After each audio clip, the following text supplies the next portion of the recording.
Parliament శీతాకాల సమావేశాలు, అదానీ అవినీతి అంశం, ఉత్తరప్రదేశ్లో సంబాల్ హింసాకాండ ఘటనలు కుదిపేస్తున్నాయి.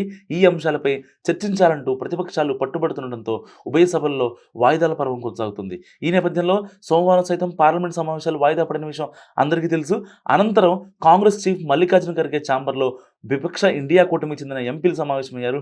ఈ భేటీలో అనేక అంశాలు చర్చకు రాగా ముఖ్యంగా ఉభయ సభల్లో ఎన్డీఏ ప్రభుత్వాన్ని ఎదుర్కొనే వ్యూహంపై తీవ్రంగా చర్చలు జరిగినట్టు తెలుస్తోంది. అయితే ఈ కీలక సమావేశానికి ఇండియా కూటమిలో భాగంగా ఉన్న తృణమూల్ కాంగ్రెస్ డుమ్మా కొట్టింది.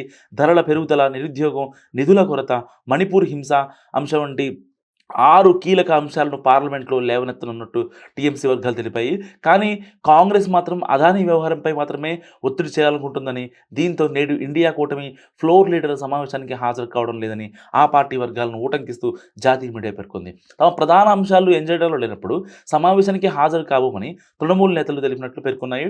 అయితే మరోవైపు అదానీ గ్రీన్పై యూఎస్ డిపార్ట్మెంట్ ఆఫ్ జస్టిస్ ఆరోపణలపై చర్చించే వరకు హౌస్లోని కార్యకలాపాలను నిలిపివేయాలని కూడా కాంగ్రెస్ డిమాండ్ చేస్తుంది.